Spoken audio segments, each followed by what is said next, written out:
అరే దాదా అరే పైసలు తీసుకోరా మీరు దా బాబు ఇక్కడ కమియర్ సారీ.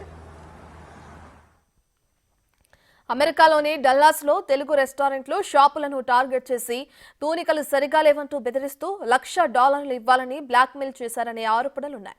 ఇలా బ్లాక్మెయిల్ చేస్తూ రెడ్ హ్యాండెడ్ గా పట్టుబడినట్లు కొన్ని వీడియోలు వైరల్ అయ్యాయి.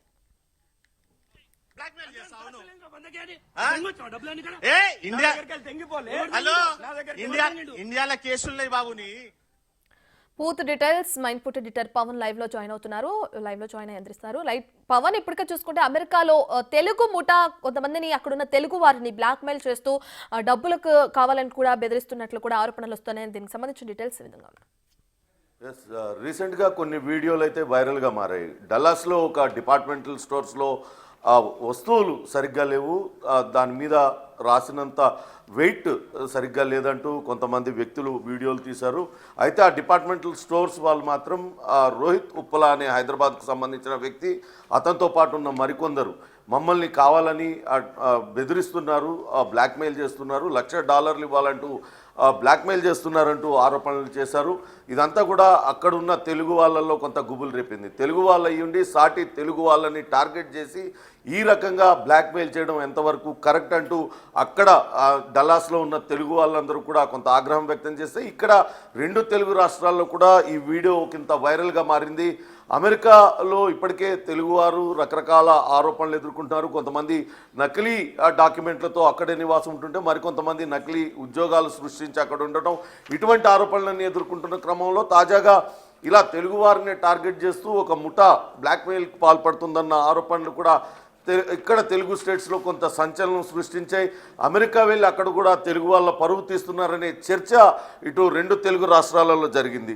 అసలు అమెరికాలో ఏం జరిగింది, డిపార్ట్మెంట్ స్టోర్ యజమానిని బెదిరించాడన్న ఆరోపణలు ఎదుర్కొంటున్న రోహిత్ ఉప్పల ప్రస్తుతం మనతో లైవ్లో సిద్ధంగా ఉన్నారు. అసలు ఆ రోజు ఏం జరిగింది, ఎందుకు ఆయన మీద ఆ డిపార్ట్మెంటల్ స్టోర్ యజమాని ఆరోపణలు చేస్తున్నారు, తదితర వివరాలన్నీ కూడా తెలుసుకునే ప్రయత్నం చేద్దాం.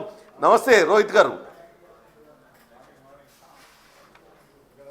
రోహిత్, నా మాట మీకు వినపడుతుందా?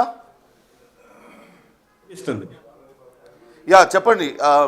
మీ మీద డిపార్ట్మెంటల్ స్టోర్స్ వాళ్ళు ఆరోపణలు చేశారు, మీరేదో బ్లాక్మెయిల్ చేశారు అనే ఆరోపణలు చేశారు. అసలు మీరు అమెరికా ఎప్పుడు వెళ్ళారు, అక్కడ ఏం చేస్తారు మీరు, అసలు అక్కడ ఏం చేస్తారు యుఎస్లో? సో నేను అమెరికా వచ్చి చాలా కాలం అయింది. ఇక్కడ నేను జాబ్ చేసుకుంటాను, ప్రొఫెషనల్ జాబ్ చేసుకుంటాను, ఐటీ జాబ్. ఓకే. సో ఇక్కడ చాలా కాలంగా ఇక్కడ ఉంటున్నాను. సో జరిగింది ఏమిటంటే ఈ హైదరాబాద్లో ఏం చేసేవాళ్ళు మీరు? హైదరాబాద్లో నేను చదువు పూర్తి చేసుకొని జాబ్ చేసుకొని అమెరికా వచ్చాను. ఏం చదివారు Rohit? B Tech in computer science. Okay. అంటే మీరు ఇప్పుడు మొన్న జరిగిందంతా చూసాం, వీడియోలు మీ వెంటబడి మరి వీడియోలు తీస్తున్నారు. మీ వెంట ఉన్న మరో 2 కూడా వాళ్ళు పట్టుకొని అక్కడ కూర్చోబెట్టి ఏంటి అని మిమ్మల్ని ఇది చేస్తున్నారు. ఇదంతా కూడా నిజంగానే కొంత తెలుగు వాళ్ళ పరువు పోయిన పరిస్థితి అయితే అక్కడ కనపడుతుంది. అసలు ఏం జరిగింది అక్కడ, ఆరోపణలు మీ మీద ఎందుకు చేస్తున్నారు వాళ్ళు? యా, మీరు చూసారు వీడియో. యాక్చువల్గా మా వెంటబడి మమ్మల్ని పట్టుకొని గుంజి షర్టులు పట్టుకొని లాగి వీడియోలు తీయడము, కొంచెం కూడా అంటే ఒక రెస్పెక్ట్ఫుల్గా బిహేవ్ చేయడం కానీ, అంటే ఏం చేయకుండా అంటే ఒకరిని కించపరచడము, ఒకరికి మనోభావాలు. అంటే ఇప్పుడు ఒక మనిషిని మనము మాట్లాడుతున్నాము, ఇప్పుడు అంత ఎడ్యుకేటెడ్గా ఉండి, ఇప్పుడు అందరూ పెద్ద మనుషులు ఎడ్యుకేటెడ్గా ఉండి $1 million సంపాదించుకుంటూ దానికి రెస్పెక్ట్ ఉండాలి కదా వాళ్ళకు కూడా. ఆ రెస్పెక్ట్ లేకుండా చాలా అంటే కింది స్థాయి వరకు వెళ్ళిపోయి అలా పిచ్చిగా మాట్లాడుతూ చేసారు. అయితే దీనికి ఏం జరిగింది అంటే, ఎస్ సార్ చెప్పండి, అసలు మీరు ఎందుకు వెళ్ళారు, ఆ డిపార్ట్మెంట్ స్టోర్కి ఎందుకు వెళ్ళారు? ఒకవేళ నిజంగానే మీరు చెప్తున్నారు అవన్నీ కూడా కరెక్ట్గా వెయిట్ మెయింటైన్ చేయడం లేదు, కరెక్ట్ క్వాంటిటీ మెయింటైన్ చేయడం లేదు, సరైన క్వాలిటీ లేకుంటే ఆ రెస్పెక్టివ్ డిపార్ట్మెంట్కి మీరు ఫిర్యాదు చేయొచ్చు కదా. కంప్లైంట్ చేస్తే వాళ్ళు యాక్షన్ తీసుకుంటారు. మీరే వెళ్ళి మీరంతా వీడియోలు తీసి అదంతా ఎందుకు చేయాల్సి వచ్చింది? అసలు ఆ డిపార్ట్మెంట్ స్టోర్ ఎవరిది, డీటెయిల్గా చెప్పండి, ఏం జరిగింది అనేది. డిపార్ట్మెంట్ స్టోర్ వచ్చేసి శరత్ ప్రొద్దుటూరి అనే అతను అనమాట. సో అతను ఏమైందంటే, మా ఫ్రెండ్స్ ఇక్కడ ఉన్నారు Dilip and Venkat. So actually Dilip ఆ స్టోర్కి వెళ్ళడం జరిగింది, వెళ్ళి చికెన్ కొనుక్కొని ఇంటికి వచ్చారు. సో వాళ్ళు రీసెంట్గా డైట్ ఫాలో అవుతున్నారు. సో డైట్కి మీకు ఐడియా ఉంటుంది కదా, ఇన్ని గ్రామ్స్ వాడాలి, ఇట్లా చేయాలి అని ఉంటుంది కదా. సో దాని ప్రకారం వాళ్ళు వెయిట్ స్కేల్తో మెజర్ చేసుకుంటున్నారు అన్ని. సరే చికెన్ తెచ్చాం కదా అని చెప్పి ఆ ట్రే వెయిట్ స్కేల్ మీద పెడితే అందులో లేబుల్లో ఉన్నదానికి అక్కడ వెయిట్ స్కేల్ మీద ఉన్నదానికి చాలా తక్కువ వచ్చింది. అయితే వేరేవి కూడా వెయిట్ చేసి చూసారు, ఇంట్లో ఉన్నాయి, అవి కరెక్టే ఉన్నాయి, ఇది మాత్రం తక్కువ వస్తుంది. సరే ఓకే అని చెప్పి మళ్ళీ స్టోర్కి వెళ్ళారు. స్టోర్కి వెళ్ళి అక్కడ ఉన్న వేరే మీట్ ప్యాకెట్స్, చికెను, మటను అవన్నీ తీసుకొని వెయిట్ చేశారు. వెయిట్ చేస్తే అవన్నీ కూడా అంతే తక్కువ వస్తున్నాయి. ఒక 0.5 to 0.6, అదే 0.5 కాదు 0.6 to 0.7 LB తక్కువ వస్తున్నాయి. సో ఇది తక్కువ వస్తుంటే వీళ్ళు స్టోర్ మేనేజర్తో, ఇక్కడ నుంచి నువ్వు చెప్పు దిలీప్, యాక్చువల్లీ ఇది ఇతనికి జరిగింది, సో దీని తర్వాత నేను కంటిన్యూ చేస్తాను. దిలీప్ నువ్వు చెప్పు, బాగుంటుంది. అక్కడ స్టోర్కి వెళ్ళి మేము వెయిట్ చెక్ చేసినాం. అంటే మేము ఏమనుకున్నాము, ఆ వెయిట్ మేము చెక్ చేసినప్పుడు వాళ్ళు చేతులు వేసి లేబుల్ వేసినా కానీ అన్ఇంటెన్షన్ కూడా వెయిట్ జరిగి ఉండొచ్చు అని చెప్పేసి మేము అనుకున్నాము, వెళ్ళి అడుగుదామని. సరే వెళ్ళి తీసుకొని అడిగితే అక్కడ ర్యాండమ్ పీసెస్, ర్యాండమ్ శాంపిల్స్ మేము ఏం కొనలేదు, జస్ట్ అక్కడ తీసి వెయిట్ చేసి చూస్తుంటే ఆల్మోస్ట్ అన్నింటిలో 0.5 to 0.7 డిఫరెన్స్ ఉంది. లోపల వర్క్ చేసి అతను లోపలికి వెళ్ళి వచ్చేసి చూసి అన్ని కరెక్టే ఉంటాయి, మీరేం వరి అవ్వాల్సిన అక్కర్లేదు అని అంటే నేను చూపించాను తనకి, ఇక్కడికి ఇది డిఫరెన్సెస్ ఉన్నాయి ఇది అని చెప్పి చూపించాను. చూపిస్తే ఇది మీట్ ఒకటే కాదు వేరే కూడా అంటే వాళ్ళ స్టోర్లో ఈ స్వాద్, లక్ష్మి అని చెప్పేసి కొన్ని pre packed other brand products కూడా అమ్ముతారు. సో అట్లా ప్రోడక్ట్ తీసేసుకొని స్వాద్ ఒక పప్పు something, I don't remember correctly, but ఒక ప్యాకెట్ ప్రీ ప్యాక్ అది తీసుకొని పెట్టేసి వెయిట్ చేస్తుంటే దాని మీద 4 LB అని లేబుల్ వేసింది, అది 4.1 LB వచ్చింది. బికాస్ ప్యాకేజ్ వెయిటింగ్ ఇవి కూడా ఇంక్లూడ్ అయి ఉంటాయి కదా. అంటే వీళ్ళు లేబుల్ వేసి ప్యాకింగ్ చేసింది తప్ప రెస్ట్ ఎవ్రీథింగ్ అన్ని ప్యాకింగ్ లేబుల్స్ వెయిట్ ఎలా ఉందో. మీరు చెప్తున్నదంతా కరెక్టే, అది అండర్ వెయిట్ వచ్చింది, మీరు చెప్పింది నిజమే అనుకుందాం. నేనేమంటున్నా అంటే మీరు ఎందుకు ఆ డిపార్ట్మెంట్ వాళ్ళకి వెళ్ళి కంప్లైంట్ చేయాలి, ఇట్లా నాకు అండర్ వెయిట్ వచ్చింది, లేకుంటే వీళ్ళు సరైన క్వాంటిటీ అమ్మడం లేదని వాళ్ళకి చెప్పాలి. మీరే వాళ్ళని ఎందుకు బ్లాక్మెయిల్ చేశారు, వాళ్ళని మళ్ళీ అక్కడికి రమ్మని చెప్పి పర్టికులర్గా మీరు అక్కడికి వెళ్ళి మీరు వెళ్తేనే కదా, డబ్బుల కోసం వెళ్తేనే కదా వాళ్ళు పట్టుకున్నామని చెప్తున్నది. అంటే మేము అక్కడ ఆ రోజు వెయిట్ చెక్ చేసి అదంతా జరుగుతున్నప్పుడు మేము ఇంటికి వెళ్ళే టైంకి దానికి ముందు కూడా ఆ స్టోర్లో మేము కాప్స్కి కాల్ చేసాము, కాప్స్ వచ్చారు, మాకు జరిగిందంతా ఎక్స్ప్లెయిన్ చేసాము. ఆ స్టోర్ మేనేజర్ కూడా అక్నాలెడ్జ్మెంట్ ఇచ్చాడు, కరెక్టే వీళ్ళు చెప్పిందంతా రైటే అని చెప్పేసి. స్టోర్ మేనేజర్ ఆ కాప్ అంటే పోలీస్కి కూడా అక్నాలెడ్జ్మెంట్ ఇచ్చాడు, ఇక్కడ ఇది జరిగింది, వీళ్ళు వచ్చారు, వీళ్ళతో వాళ్ళు మాకు జరిగిన అన్యాయంని మాట్లాడుతుంటే ఆ స్టోర్ మేనేజర్ మాపై ఉల్టా వాయిస్ రేజ్ చేసి మాట్లాడుతుంటే మాకు అది కరెక్ట్ అనిపించక మేము కాప్స్కి కాల్ చేస్తే వాళ్ళు వచ్చారు, వీళ్ళు యాక్సెప్ట్ చేశారు. అది మేము ఆ రోజే కాప్స్కి చెప్పాము. అది సో అయితే ఏం అవసరం, మిమ్మల్ని టార్గెట్ చేయాల్సిన అవసరం ఏమున్నది? సో మమ్మల్ని టార్గెట్ చేయాల్సిన అవసరం అంటే, సో వీళ్ళు ఏం చేశారంటే నెక్స్ట్ డే కూడా ఇంకో స్టోర్కి వెళ్ళారు, వాళ్ళది చౌరస్తా అది ఇంకో స్టోర్ ఉంటాయి, ఈ కుర్రతనం కదా, క్యూరియాసిటీ. సో ఇక్కడే జరుగుతుంటుంది, ఎందుకంటే వీళ్ళు 1.5 year నుంచి 1 to 1.5 year నుంచి ఎగ్జాక్ట్గా అదే స్టోర్లో వీళ్ళు రెగ్యులర్గా మీట్ తెచ్చుకోవడం జరుగుతుంది, చికెన్ కానీ మటన్ కానీ అట్లా.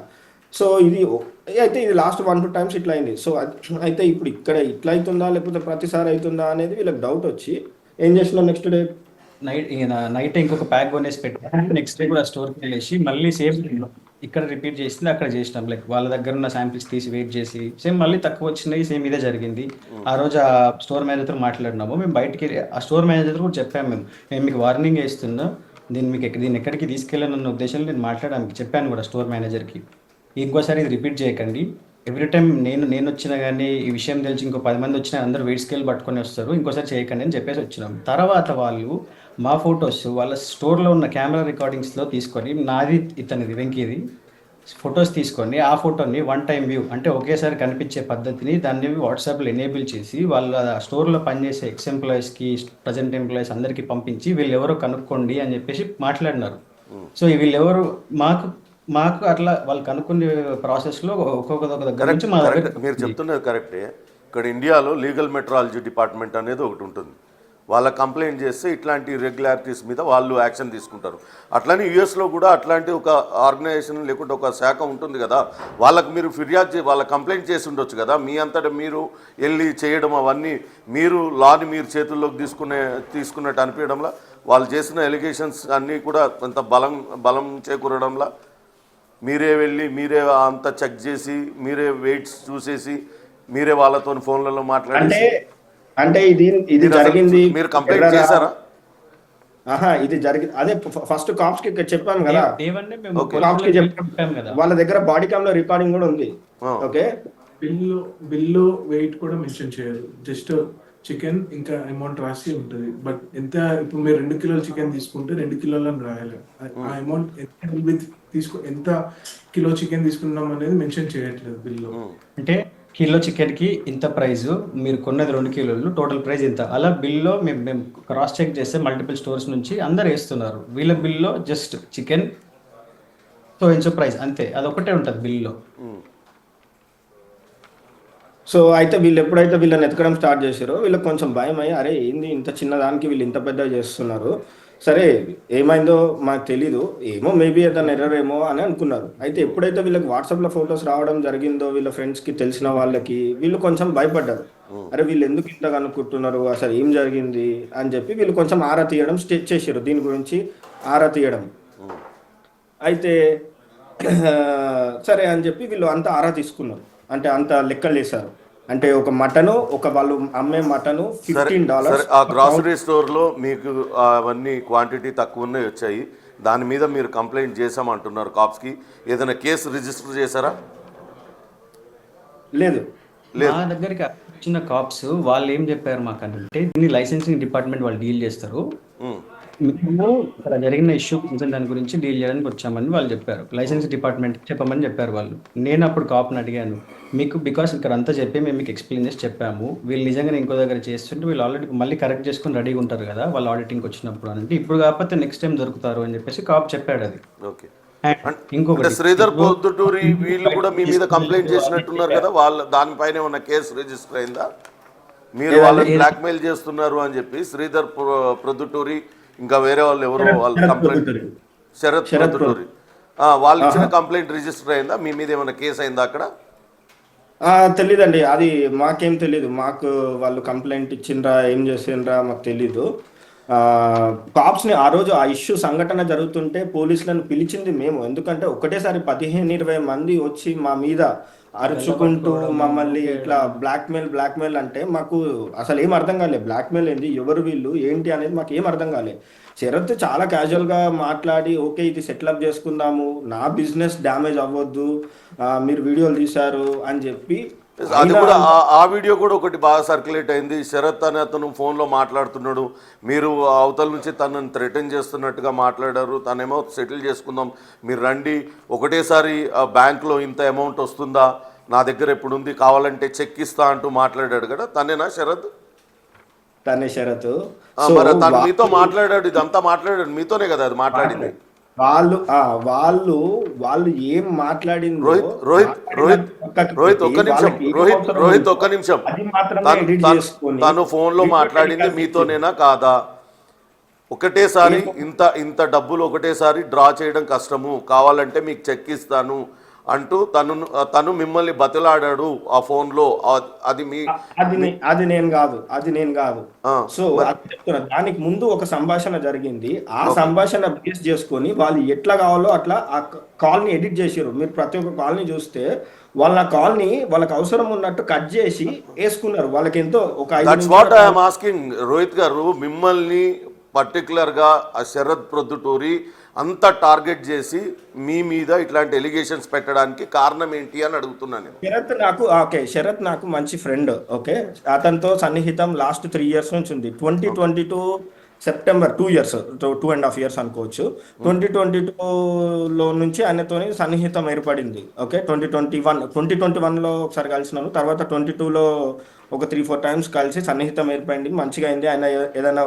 ఆయన ఈ బిజినెస్ లాంటి బిజినెస్లు ఎక్కడైనా పెట్టుకుంటా అంటే హెల్ప్ చేస్తాను, ఫ్రాంచైజీ ఇస్తాను, మనము చేద్దాము అని చెప్పి ఒక సంభాషణ జరిగింది. జరిగిన తర్వాత నేను ఈ ఫ్రిస్కో దేశీ చౌరస్తా ఏదైతుందో అందులో పార్ట్నర్షిప్ ఇస్తా అని ఆయన చెప్పడం జరిగింది.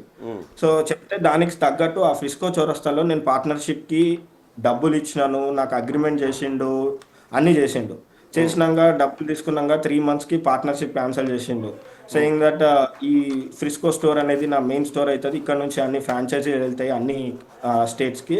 సో ఫ్రాంచైజీ నుంచి వచ్చే ఇన్కమ్ ఈ స్టోర్కే వస్తుంది, కాబట్టి ఈ స్టోర్కి వచ్చే ఇన్కమ్ నువ్వు పార్ట్నర్ ఉంటే నేను నీకు ఇన్కమ్ ఇవ్వాల్సి వస్తుంది, కాబట్టి నేను నీ పార్ట్నర్షిప్ క్యాన్సిల్ చేస్తున్నా అని చెప్పి డబ్బులు తీసుకున్నాక 3 నెలలకి చెప్పిండు. నేను నవంబర్లో డబ్బులు ఇచ్చినాను, ఆయన ఫిబ్రవరిలో ఈ మాట చెప్పడం జరిగింది. దానికోసం ఇదంతా చేపించారా? మీకు పార్ట్నర్షిప్ ఇస్తా అని ఇవ్వనందుకే ఇదంతా చేయించి కావాలనే బ్లాక్మెయిల్ చేశారా?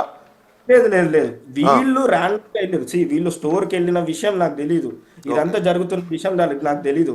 వీళ్ళు ఎప్పుడైతే వాళ్ళు వాట్సాప్లో వీళ్ళ ఫొటోస్ పంపించి వీళ్ళ డీటెయిల్స్ కనుక్కోవడం స్టార్ట్ చేసిరో వీళ్ళకి భయపడి దానికి సంబంధించినదంతా వాళ్ళు అనలైజ్ చేసుకొని అరే ఇదేదో పెద్ద స్కామ్ లాగానే ఉందే, అందుకే వీళ్ళు మన కోసం వెతుకుతున్నారు. సరే ఒకసారి రోహిత్కి, అంటే వీళ్ళు నా ఫ్రెండ్స్ కదా, నా ఫ్రెండ్స్ అందరికి తెలుసు శరత్ నాకు తెలుసు అని. సో రోహిత్కి శరత్ తెలుసు కదా అని ఒకసారి మాట్లాడదాం రోహిత్తోని. ఒకవేళ అవసరమైతే రోహిత్ శరత్తో మాట్లాడతాడు, అసలు ఏంటి అనేది తెలుసుకుంటారు అని చెప్పి నాకు చెప్పడం జరిగింది. చెప్తే నేను యాజ్ ఇట్ ఈజ్ శరత్కి మెసేజ్ చేసి వీ హ్యావ్ టు డిస్కస్. ఎందుకంటే డిసెంబర్లో కూడా ఒకసారి కలిసిన, December 5th, ఎందుకంటే నాకు ఆ పార్ట్నర్షిప్కి సంబంధించినవి ఇంకా కొన్ని మనీ రావాలి రిటర్న్స్, ఆ మనీ రిటర్న్ రాలేదు. దానికోసం రెగ్యులర్గా ఆయన కాల్ చేస్తున్నా, నేను 10 times చేస్తే ఆయన ఒక్కసారి రెస్పాండ్ అవుతాడు. Most of the times he doesn't respond because he has to give back. అంటే ఆ మనీ నాకు ఇవ్వాల్సి వస్తుంది కాబట్టి ఆయన కాల్ ఎత్తాడు.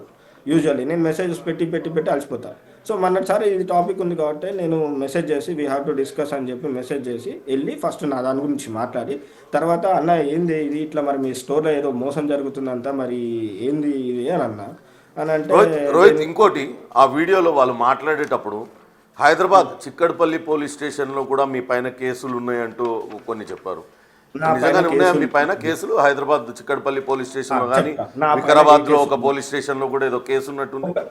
ఒకటి చిన్న కేసు ఉంది, అది ఫ్యామిలీకి సంబంధించింది. ఓకే, అది నా పర్సనల్ లైఫ్. ఓకే, అండ్ అది నేను యుఎస్లో ఉన్నప్పుడు అది ఇండియాలో జరిగింది. ఆ కేసుకి లీగల్గా ఆ కేసుకి నాకు సంబంధం లేదు. యుఎస్లో ఉన్న వాళ్ళు, ఇప్పుడు నేను ఇక్కడ ఉన్నా అండి, ఇప్పుడు నేను ఇక్కడ ఉండి, ఇప్పుడు ఎగ్జాంపుల్ దిలీప్ ఉన్నాడు పక్కన, దిలీప్ని ఇక్కడ కొడతా, ఇప్పుడు దిలీప్ ఇండియాలో కేసు పెడితే నడుస్తుందా? మీరు చెప్పండి, దిలీప్ ఇండియాలో కేసు పెడితే నడుస్తుందా? సో అలాంటి కేసు అది. సో అది లీగల్ గా క్రిమినల్ చార్జెస్ తోని కేసు అయింది. ఇక్కడ మల్టిపుల్ ఎఫ్ఐఆర్స్ మీ పైన ఉన్నాయని వాళ్ళు మాట్లాడుతున్నారు కదా ఆ వీడియోలో. లేదండి, లేదు, అదంతా బూటకము, అదంతా అబద్ధం. తెలిసిందే కదండి, అడ్వాంటేజ్ తీసుకోవాలన్నప్పుడు ఎన్ని రకాల మాటలైనా మాట్లాడతారు. ఇప్పుడు మీరు ఒక మాట వినండి, ఇప్పుడు మమ్మల్ని మా ఆవేదన వినండి, మా సైడ్ మేము పడ్డ పెయిన్ వినండి, మా పేరెంట్స్, మా ఫ్యామిలీ, మా రెప్యుటేషన్, ఇన్ని సంవత్సరాల నుంచి మేము కష్టపడుకుంటూ సంపాదించుకొని ఒక లైఫ్ స్టెబిలిటీ తీసుకొని వచ్చేసి వీడి వరకు వచ్చినాక ఇప్పుడు బ్లాక్మెయిల్ అని అంటున్నారు. అసలు ఆ పదం వింటుంటేనే మాకు చాలా బాధాకరంగా ఉంది. ఇంకొకటి, ఇప్పుడు అక్కడ తెలుగు వాళ్ళు అని చెప్పేసి ప్రొజెక్ట్ చేస్తున్నారు కదండి, వాళ్ళు మోసం చేసేసి వాళ్ళ దగ్గర కొన్ని కస్టమర్ తెలుగువారు కాదా అండి? మీరే క్వశ్చన్ చేయండి. అదే తెలుగు వాళ్ళు అయ్యుండి అక్కడ సాటి తెలుగు వాడికి తోడుగా ఉండాల్సింది మీరే వాళ్ళు మోసం చేశారు. ఒకవేళ నిజంగానే మోసం చేసినట్టయితే వాళ్ళది తప్పే, ఒకవేళ మీరు బ్లాక్మెయిల్ చేస్తున్నా మీది తప్పే. ఎంటైర్ తెలుగు కమ్యూనిటీ మొత్తానికి కూడా ఒక దేశం కాని దేశంలో ఒక తెలుగు వ్యక్తుల్ని టార్గెట్ చేసి వాళ్ళ డిపార్ట్మెంట్ స్టోర్లోకి పోయి కాంపిటేటివ్ అథారిటీస్కి ఫిర్యాదు చేయకుండా మీ అంతటి మీరే లాని మీ చేతుల్లోకి తీసేసుకొని వాళ్ళని బ్లాక్మెయిల్ చేశారు అని వాళ్ళు ఎలిగేషన్ చేస్తున్నారు. యాక్చువల్గా వీడియోస్ కూడా చాలా వరకు మీరు ఫోన్లో మాట్లాడిన వీడియోస్ కానీ ఇవన్నీ కూడా చూస్తే అవన్నీ కరెక్టే అనిపిస్తున్నాయి. మీరు ఒకవేళ నిజంగానే వింటున్నాడు, ఒక్క నిమిషం, మీరు ఎటువంటి తప్పు చేయలేదు అనుకుంటే why can't you file a defamation suit on Sarath Podduturi అని అడుగుతున్నా నేను. మీరు ఎందుకు మీరే అన్నారు కదండి తెలుగు వాళ్ళు అని. సో ఫస్ట్ అక్కడి వరకు వెళ్ళకుండా వీళ్ళకి తెలిసినప్పుడు నాకు చెప్తే నేను వెళ్ళి మాట్లాడడానికి వెళ్ళాము. సో ఇప్పుడు డిఫమేషన్ అంటే మేము మాకు కొంచెం ఆలోచిస్తున్నాం మేము ఏం చేయాలి అనేది.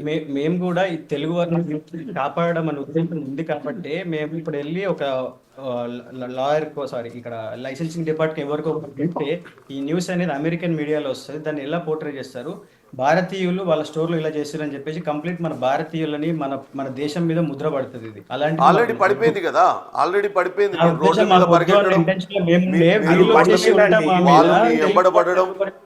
చేస్తున్నారు అదే అండి. ఇప్పుడు ఆల్రెడీ పరువు రోడ్డును పడింది.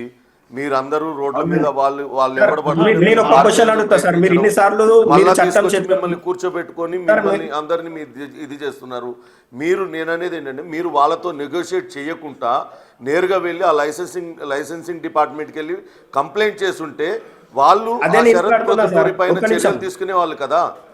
Yes, exactly. నాకు ఆ కౌంటర్ క్వశ్చన్ ఉంది. ఇప్పుడు మీరు ఆ వీడియో చూస్తే రఘువీర్ అనేటాడు మీరు స్టోర్లోకి వెళ్ళి తనిఖీలు చేస్తారు, నువ్వు డిపార్ట్మెంట్ అది ఇది అని అడిగిండు. మరి ఆయన ఏ ఉద్దేశంతో వచ్చి ఆ వీడియో తీసి, ఆయన జర్నలిస్టా లేకపోతే ఆ స్టోర్ పార్ట్నరా, ఆయన గవర్నమెంట్ ఎంప్లాయీయా, ఆయన ఏ విధంగా చట్టాన్ని చేతిలో తీసుకొని మా మీద బ్లాక్మెయిల్ అనే ముద్ర వేసి మమ్మల్ని ద్రోహులుగా చిత్రీకరించి మమ్మల్ని ఆందోళనకి గురయ్యేలాగా, మమ్మల్ని బాధించి ద్వేషించేలాగా ఎందుకు చేశాడు? సో ఇక్కడ చూసుకుంటే ఇద్దరిది ఉంది. ఇక్కడ శరత్ అనే అతను నాకు సన్నిహితుడు కాబట్టి, ఇది ఫస్ట్ టైం కాదు, లాస్ట్ టైం కూడా శరత్ వాళ్ళ ఎంప్లాయీ ఇంకో అతను వినిల్ అని ఉంటాడు పార్ట్నర్, ఆయన ఇదివరకు కూడా ఒకసారి అప్రోచ్ అయ్యింది నాకు, ఏదో ఇట్లాంటిది ఏదో ఇన్స్టాగ్రామ్ లో ఎవరో పెడితే పేజ్లో, ఈ పేజ్ వాళ్ళు తెలుసంట కదా, కొంచెం మాట్లాడి ఈ కంటెంట్ తీపిచ్చేసేయి అని చెప్పి నాతో మాట్లాడిండు. అది చాట్ కూడా ఉంది నా దగ్గర. ఓకే, నేను మాట్లాడతా అని చెప్పినా వాళ్ళు తీయలేదు. ఓకే, సో అలా జరిగిన సంభాషణలు ఉన్నాయి నాకు శరత్కి.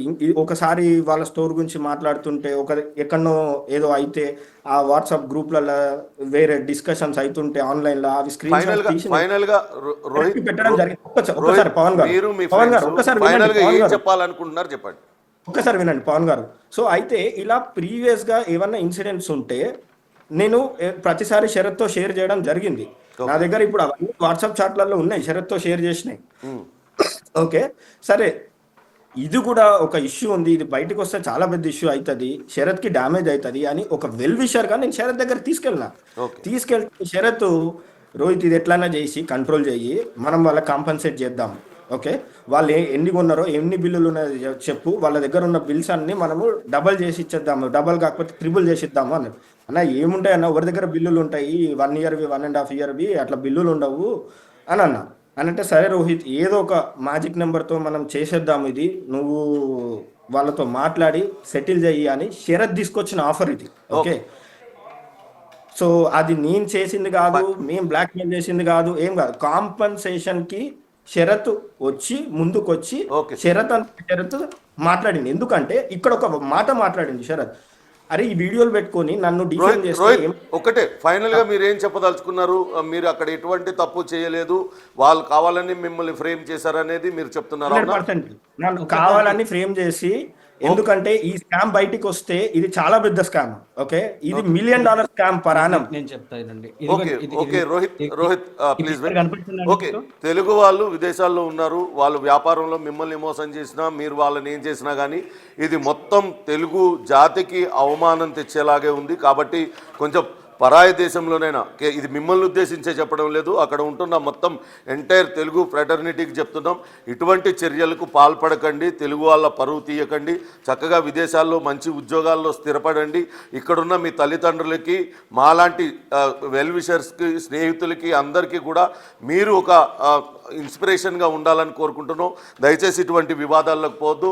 ఇది జరిగింది. రోహిత్ ఉప్పల తన స్నేహితులు ఎటువంటి తప్పు చేయలేదు. గతంలో కూడా అనేక సార్లు అదే డిపార్ట్మెంటల్ స్టోర్లో కొన్నప్పుడు అక్కడ క్వాంటిటీ తక్కువ వచ్చింది, అది ప్రశ్నించినందుకే తమ పైన కక్షగట్టి ఈ రకమైన ఆరోపణలు చేస్తున్నారంటూ చెప్తున్న పరిస్థితి అయితే ఉంది. రత్న.